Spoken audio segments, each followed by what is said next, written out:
సర్వ మానవాళికి శాంతి సందేశాన్ని ఇచ్చిన యుగకర్త యేసుక్రీస్తు జన్మదినం ప్రపంచానికి పండుగ దినమని ఆంధ్రప్రదేశ్ ముఖ్యమంత్రి నారా చంద్రబాబు నాయుడు అన్నారు. అమరావతిలో క్రిస్మస్ వేడుకలు ఘనంగా నిర్వహించారు. ఈ వేడుకల్లో సీఎం చంద్రబాబు పాల్గొని మాట్లాడారు. క్రిస్టియన్లకు ఎల్లవేళలా అండగా ఉంటామని సీఎం తెలిపారు. క్రిస్మస్ పర్వదినం సందర్భంగా క్రైస్తవ సోదర సోదరీమణులకు తన శుభాకాంక్షలు అందజేశారు. ప్రేమ మార్గంలో ఎవరి మనసునైనా జయించవచ్చని, తన జీవితం ద్వారా నిరూపించిన క్రీస్తు మార్గంలో నడుస్తూ సాటి మనిషికి మేలు చేయడమే మన ముందున్న కర్తవ్యమన్నారు. ప్రేమ, కరుణ, సహనం, దయ, త్యాగ గుణాలను అలవాటు చేసుకుని జీవితాన్ని శాంతిమయం చేసుకుందామన్నారు. సర్వ మానవాళికి మేలు కలగాలని ప్రభువును ప్రార్థిద్దామని చంద్రబాబు పిలుపునిచ్చారు. దీనికి స్ఫూర్తి ఇచ్చింది కూడా యేసు ప్రభు ఇచ్చారు. పశువుల పాకలో పుట్టి గొర్రెల కాపరిగా పెరిగి నిరాడంబర చాటుకున్న ప్రజారక్షకుడు యేసు. నమ్మిన వారి కోసం బలిదానానికి సైతం వెనుకాడని క్రీస్తు గొప్పతనం ప్రతి ఒక్కరు కూడా ఉత్తేజాన్ని తీసుకోవాల్సిన అవసరం ఉంది. నేను ఎప్పుడు వచ్చినా మీతో మాట్లాడుతూ ఉంటే మీ ఉత్సాహం చూసినప్పుడు ఒక స్ఫూర్తిదాయకమైన సందేశాన్ని ఇక్కడి నుంచి పొందుతున్నాం.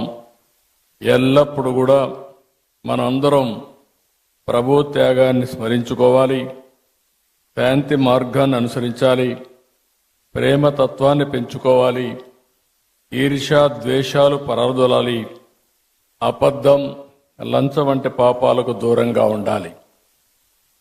ఈరోజు రోజు రోజుకు విలువలు పడిపోయే ఈ సమయంలో కనీసం మనం చూస్తే డిసెంబర్ నుంచి జనవరి అంతవరకు కూడా ఫస్ట్ వీక్ అంతవరకు కూడా ప్రపంచమంతా పెద్ద ఎత్తున జరుపుకునే ఏకైక పండుగ ఈ క్రిస్మస్ అని చెప్పి కూడా నేను మీకు తెలియజేస్తున్నా.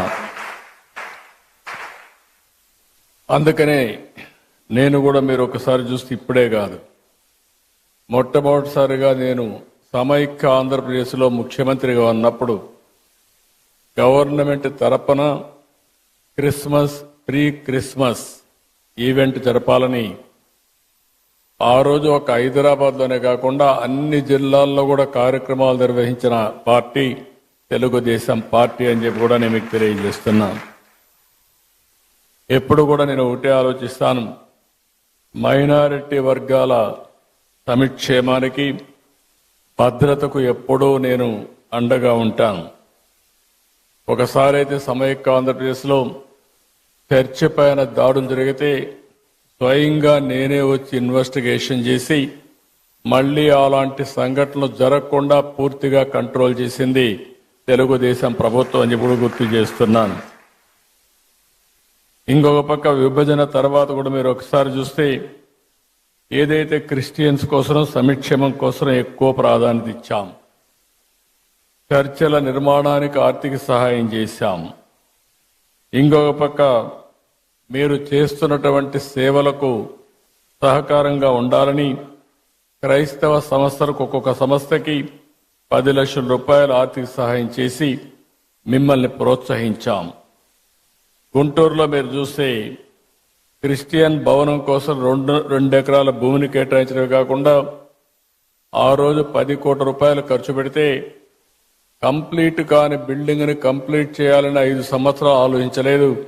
మళ్లీ నేను వస్తాను, దాన్ని పూర్తి చేసే బాధ్యత కూడా తీసుకొని తొందరలోనే మీ అందరికి అంకితం చేస్తాం, మీ అందరికి అందుబాటులో తీసుకొస్తాం.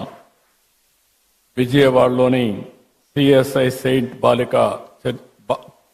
బాసిలికా కాలేజ్ చర్చికి 1.5 కోట్లు ఇచ్చాం. మీరెప్పుడూ నా దృష్టి తీసుకొస్తారు. క్రైస్తవ శ్మశాన వాటికల కోసం ఆర్థిక సహాయం చేయమని కోరినప్పుడు ఇది చాలా జనైన సమస్య, దీన్ని పరిష్కారం చేయాల్సిన అవసరం ఉంది. ఇప్పటికే పెద్ద ఎత్తున ఇచ్చాం. భవిష్యత్తులో కూడా మీకు పూర్తిగా అండగా ఉంటామని చెప్పి కూడా నేను మీకు తెలియజేస్తున్నా. ఇదే కాకుండా జెరూసలం వెళ్లే క్రైస్తవులకి మొట్టమొదటిసారిగా ఆర్థిక సహాయం ప్రవేశపెట్టిన పార్టీ తెలుగుదేశం పార్టీ. ఆ విధంగా కూడా మనం ముందుకు పోయాం. ఇంకొక పక్క క్రైస్తవ విద్యార్థుల సంక్షేమం కోసం ప్రీ మెట్రిక్ స్కాలర్షిప్లు కానీ, పోస్ట్ మెట్రిక్ స్కాలర్షిప్లు కానీ, ట్యూషన్ ఫీజు అంతా కూడా రీఎంబర్స్మెంట్ చేయడం కానీ ఇవన్నీ చేశాం. ఈరోజు ఇలాంటి కార్యక్రమాలు ఒకటి రెండు కాదు, చాలా కార్యక్రమాలు చేసి మనం ముందుకు పోయే పరిస్థితికి వచ్చాం. ఈరోజు ఇంకొక పక్కన మీరు చూస్తే 5 సంవత్సరాలు క్రిస్టియన్ సంస్థలు ప్రారంభించినటువంటి ఎయిడెడ్ ఇన్స్టిట్యూషన్స్ అన్ని డ్యామేజ్ చేసే పరిస్థితికి వచ్చారు, నిర్వీర్యం చేసే పరిస్థితికి వచ్చారు. ఈరోజు మా పార్టీ మనందరి నాయకుడు తెలుగుదేశం పార్టీ అధినేత ఎన్టీ రామారావు గారు కూడా ఏసీ కాలేజీలో చదువుకున్న విషయం మనం మర్చిపోలేం.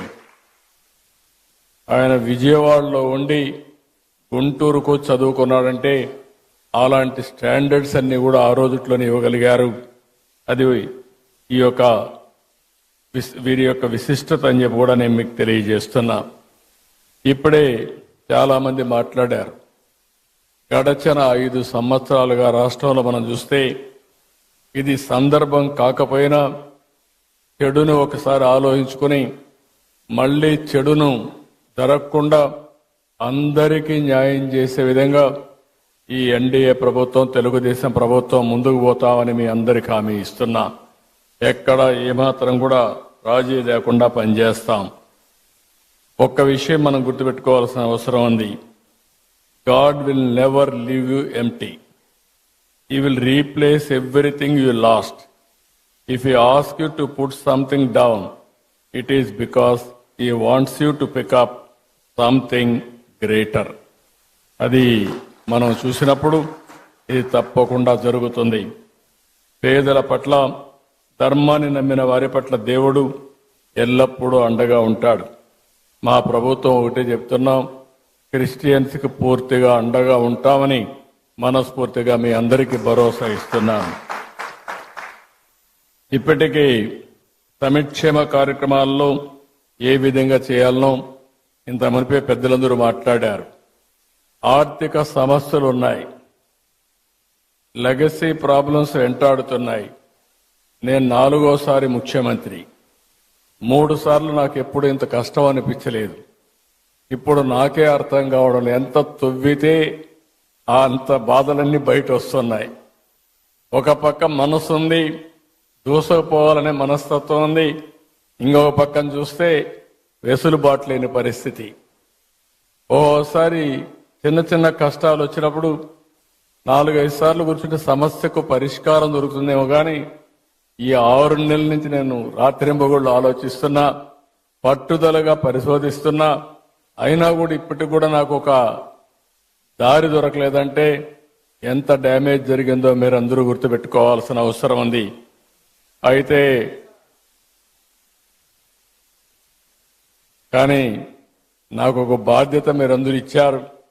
ఆ బాధ్యతతో తప్పకుండా ఎట్టి పరిస్థితిలో మళ్ళీ పూర్వ వైభవం తీసుకొచ్చే వరకు వదిలిపెట్టనని చెప్పి కూడా మీ అందరికి హామీ ఇస్తున్నా. అందరికీ న్యాయం చేసేది నా విధానం. నన్ను చూశారు. ఏ ఒక్కరికి కూడా నేను ముఖ్యమంత్రిగా ఉన్నప్పుడు కానీ తెలుగుదేశం పార్టీ అధికారంలో ఉన్నప్పుడు జరగలేదు.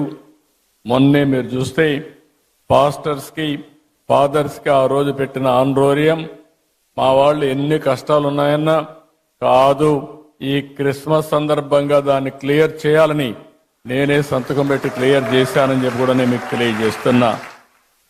అదే మరిగా క్రిస్టియన్ మిషనరీస్ కోసం ప్రాపర్టీస్ డెవలప్మెంట్ బోర్డు ఏర్పాటు చేయాలి అని కూడా కొన్ని వచ్చాయి. చర్చల నిర్మాణానికి, అదే మరి రీకన్స్ట్రక్షన్కి ఆర్థిక సహాయం, ఇలాంటివన్నీ కూడా చాలా ఇష్యూస్ ఉన్నాయి. ఈరోజు నేను ఎప్పుడు కూడా పేదల పక్షపాతిగా ఉంటానని మరొక్కసారి మీ అందరికీ హామీ ఇస్తున్నా. నేను అనునిత్యం ఒకటే ఆలోచిస్తున్నాను, ఏ విధంగా పేదరికం లేని సమాజాన్ని మనం రూపకల్పన చేసుకోవాలనో దానికి ఆలోచించాల్సిన అవసరం ఉంది. మొన్నే నేను విజన్ 2047 తయారు చేశాను. స్వర్ణాంధ్రప్రదేశ్ విజన్ తయారు చేశాం, రూపకల్పన చేశాం. అందులో మొట్టమొదటి పాయింట్ మీరు చూస్తే జీరో పావర్టీ. ఇంతవరకు అందరం చెప్పారు మేము పేదరిక నిర్మూలన చేస్తామని చెప్పారు, కానీ నేను పెట్టింది ఆర్థిక అసమానతలు తగ్గించే విధంగా మొట్టమొదటిసారిగా పేదల్ని పూర్తిగా ఆర్థికంగా పైకి తీసుకొచ్చే వరకు ఈ ప్రభుత్వం అండగా ఉంటామని చెప్పి మరొక్కసారి తెలియజేస్తున్నా. ఈరోజు డబ్బులు సంపాదించిన ప్రతి ఒక్కరూ ఆలోచించాలి. మనకి సంపద వచ్చిందంటే సమాజం వల్ల వచ్చింది. ఆ సమాజంలో ఇంకా పేదరికం ఉండడం ఇది మనందరికీ ఆలోచింపజేసే విధానం. అందుకనే ప్రతి ఒక్కరూ ఆలోచించాల్సింది పేదరిక నిర్మూలన, జీరో పావర్టీ, అంతేకాకుండా ఆర్థిక అసమానతలు తగ్గించాలి.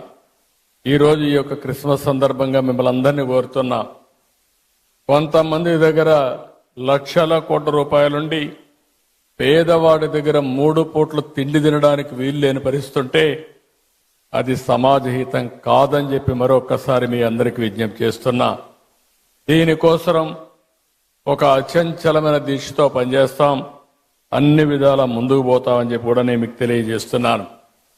ఈరోజు మీ అందరిని చూసినప్పుడు ఎప్పుడు కూడా ఇలాంటి కార్యక్రమాలకు వస్తే మళ్ళీ నేను కూడా రీఛార్జ్ అయ్యి మళ్ళా ఏం చేయాలో ఆలోచించే శక్తిని, సమర్థతని ఇస్తుంది. అలాంటి కార్యక్రమానికి ఈరోజు వచ్చాను. మీ అందరితో కలిసి ఈరోజు ప్రీ క్రిస్మస్ చేసుకోవడం చాలా ఆనందదాయకం.